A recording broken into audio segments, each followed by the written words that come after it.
Bonjour et bienvenue sur ma chaîne Mon quotidien chrétien. Si tu es nouveau, ici nous abordons tout thème qui a trait au quotidien du chrétien. En tant qu'enfant de Dieu, né de nouveau, qu'on soit au nord de la Corée ou alors en Afrique du Sud, je ne sais pas dans quel petit village, nos vies chrétiennes se ressemblent à la virgule près. Cette chaîne a pour objectif de parler du quotidien du chrétien. Nous faisons également quelques jeux bibliques de temps à autre. Si tu aimerais être béni par des contenus tels que ceux-là, tu peux t'abonner.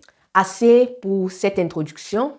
Aujourd'hui, j'aimerais partager avec vous un commentaire que j'ai lu sur YouTube.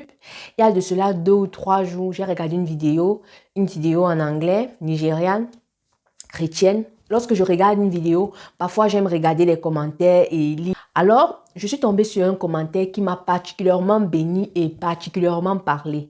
C'est pour cette raison que j'aimerais partager ce commentaire avec vous. Parce que je crois que vous également, vous pouvez être béni par lui. La suite après notre générique.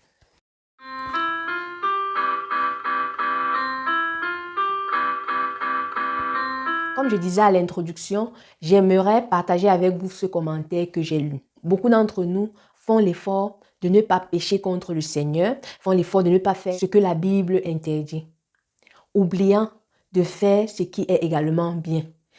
Le péché n'est pas que ce qui est mauvais. Même ce qui est bien et que tu ne fais pas, c'est mauvais. On peut le lire dans Jacques 4, le verset 17. Jacques 4, verset 17, la Bible dit que celui qui sait faire le bien et ne le fait pas commet un péché. Le commentateur en question a pris 3 paraboles pour expliquer cela. Il a pris la parabole des vierges sages et des vierges folles. Il a dit, les 5 vierges folles n'avaient pas forniqué, elles n'avaient pas menti, elles n'avaient pas volé. Bon, on sait qu'elles n'avaient pas forniqué parce qu'elles étaient vierges. Tout ce qu'elles avaient fait, elles n'étaient pas prêtes. Il n'y avait pas de l'huile dans leur lampe. Elles n'avaient certes pas fait tout cela, ce qu'on considère comme péché criard, mais elles n'étaient pas prêtes. Le fait qu'elles ne soient pas prêtes les a éliminées, les a tout simplement éliminées. On peut lire la parabole des vierges sages et folles dans Matthieu 25. Et dans ce même Matthieu 25, il y a également la parabole du serviteur inutile. Alors, le serviteur inutile avait reçu un talent.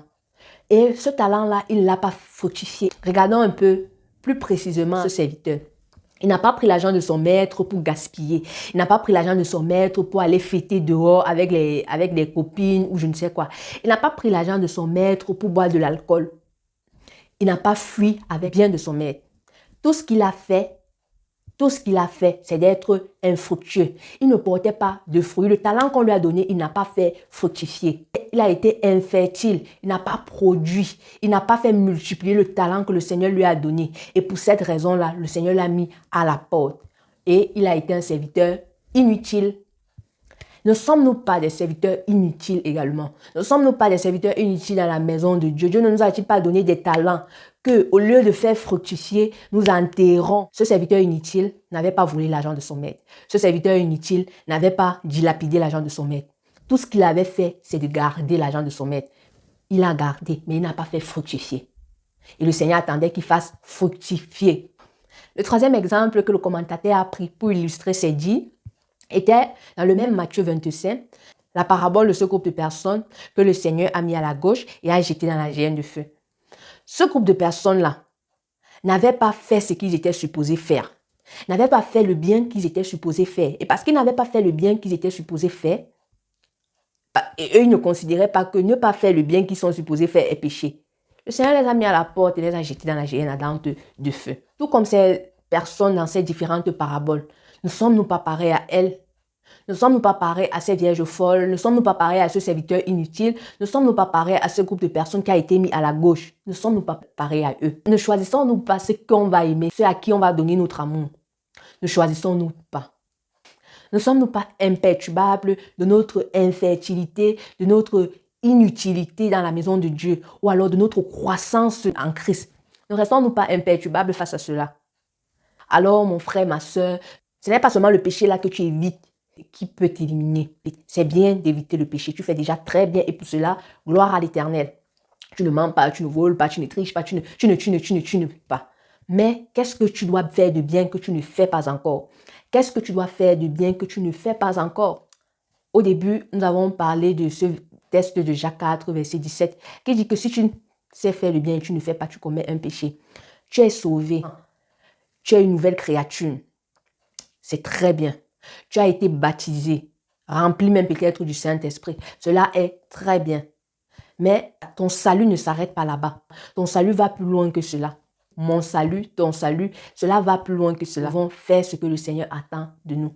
Et par la grâce de Dieu, le Seigneur nous a donné son esprit, le Saint-Esprit, l'esprit de vérité, pour nous guider et pour nous diriger. Le Seigneur nous a donné l'esprit de vérité pour nous dire, non, ne fais pas ça, oui, fais cela.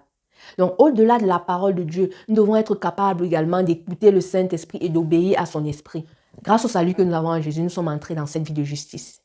C'est pourquoi, chaque jour, nous devons vivre comme le Seigneur attend, nous devons vivre cette vie de justice et pas seulement en fuyant le péché, pas seulement en évitant le péché, mais également en faisant ce qui est bien. Faire ce que le Seigneur attend de nous. N'évitons plus seulement le péché, mais faisons également ce qui est bien en retenant ce passage de Jacques 4, verset 17. Si tu sais faire le bien et tu ne le fais pas, tu commets un péché. Retenons ce passage et allons avec ce passage. Ainsi, nous arrivons au terme de cette vidéo. J'ai voulu partager ce commentaire avec vous parce qu'il m'a béni personnellement. J'ai été vraiment béni et touché par ce commentaire. Et je ne voulais pas rester avec cette bénédiction seule. Et je voulais partager avec vous. Peut-être les uns ou les autres seront bénis par le même commentaire fait par ce frère sous cette vidéo dont je parlais au départ. J'espère que tu as été béni. J'espère. Si c'est le cas, tu peux aimer, tu peux partager. Tu peux également laisser un commentaire. Peut-être que tu as quelque chose à dire par rapport à tout ce qui a été dit. Peut-être que tu n'es même pas d'accord sur un point ou l'autre point. Ou alors tu as même une question. N'hésite pas de le laisser en commentaire. Ça nous fera un plaisir de te lire. Que le Seigneur vous bénisse une fois de plus. Shalom à tous et à la prochaine.